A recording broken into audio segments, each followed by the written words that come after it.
João 4. Os fariseus ouviram falar que Jesus estava fazendo e batizando mais discípulos do que João, embora não fosse Jesus quem batizasse, mas os seus discípulos. Quando o Senhor ficou sabendo disso, saiu da Judéia e voltou uma vez mais à Galiléia. Era necessário passar por Samaria. Assim, chegou a uma cidade de Samaria chamada Sicar, perto das terras que Jacó dera a seu filho José. Havia ali o poço de Jacó. Jesus, cansado da viagem, sentou-se à beira do poço. Isto se deu por volta do meio-dia. Nisso, veio uma mulher samaritana tirar água. Disse-lhe Jesus: "Dê-me um pouco de água." Os seus discípulos tinham ido à cidade comprar comida. A mulher samaritana lhe perguntou: "Como o Senhor, sendo judeu, pede a mim, uma samaritana, água para beber?" Pois os judeus não se dão bem com os samaritanos. Jesus lhe respondeu: "Se você conhecesse o dom de Deus e quem está pedindo água, você lhe teria pedido e dele receberia água viva." Disse a mulher: "O Senhor não tem com que tirar água do poço e o poço é fundo. Onde pode conseguir essa água viva? Acaso o Senhor é maior do que o nosso pai Jacó, que nos deu o poço, do qual ele mesmo bebeu, bem como seus filhos e seu gado?"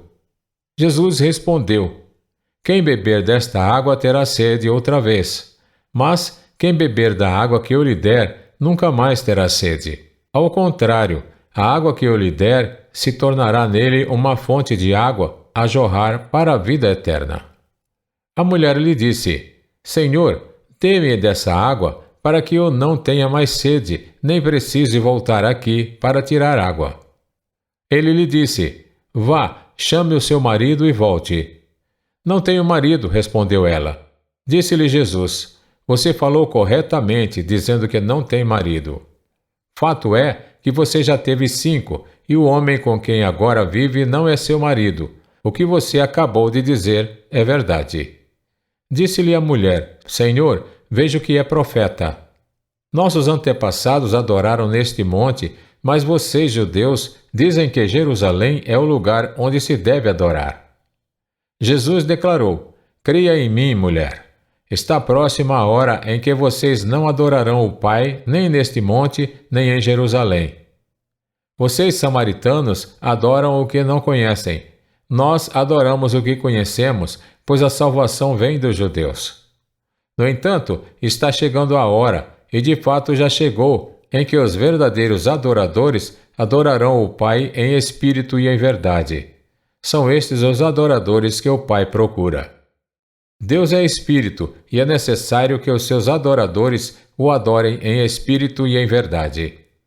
Disse a mulher: "Eu sei que o Messias, chamado Cristo, está para vir. Quando ele vier, explicará tudo para nós." Então Jesus declarou: "Eu sou o Messias, eu que estou falando com você." Naquele momento, os seus discípulos voltaram e ficaram surpresos ao encontrá-lo conversando com uma mulher. Mas ninguém perguntou: "Que queres saber?" ou "Por que estás conversando com ela?"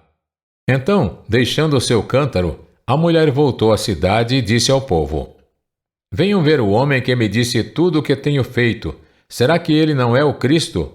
Então saíram da cidade e foram para onde ele estava. Enquanto isso, os discípulos insistiam com ele: "Mestre, come alguma coisa." Mas ele lhes disse: "Tenho algo para comer que vocês não conhecem." Então os seus discípulos disseram uns aos outros: "Será que alguém lhe trouxe comida?" Disse Jesus: "A minha comida é fazer a vontade daquele que me enviou e concluir a sua obra. Vocês não dizem: daqui a 4 meses haverá a colheita? Eu digo a vocês: abram os olhos e vejam os campos. Eles estão maduros para a colheita. Aquele que colhe já recebe o seu salário e colhe fruto para a vida eterna, de forma que se alegram juntos o que semeia e o que colhe. Assim, é verdadeiro o ditado: um semeia e outro colhe. Eu os avisei para colherem o que vocês não cultivaram. Outros realizaram o trabalho árduo e vocês vieram a usufruir do trabalho deles. Muitos samaritanos daquela cidade creram nele por causa do seguinte testemunho dado pela mulher: ele me disse tudo o que tenho feito.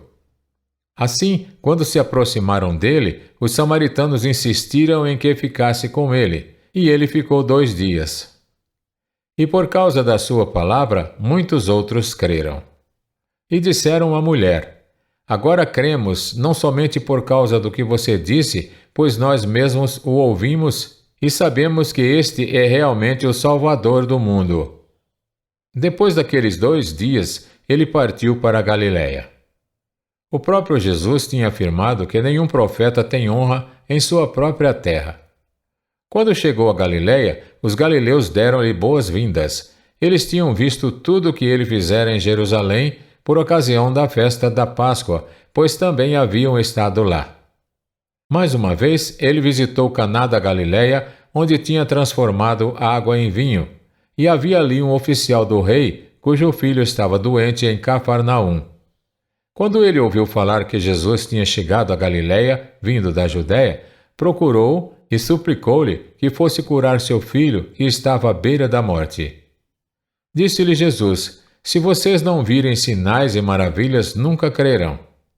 O oficial do rei disse: Senhor, vem antes que o meu filho morra. Jesus respondeu: pode ir, o seu filho continuará vivo. O homem confiou na palavra de Jesus e partiu. Estando ele ainda a caminho, seus servos vieram ao seu encontro com notícias de que o menino estava vivo. Quando perguntou a que horas o seu filho tinha melhorado, eles lhe disseram: a febre o deixou ontem, à 1h da tarde.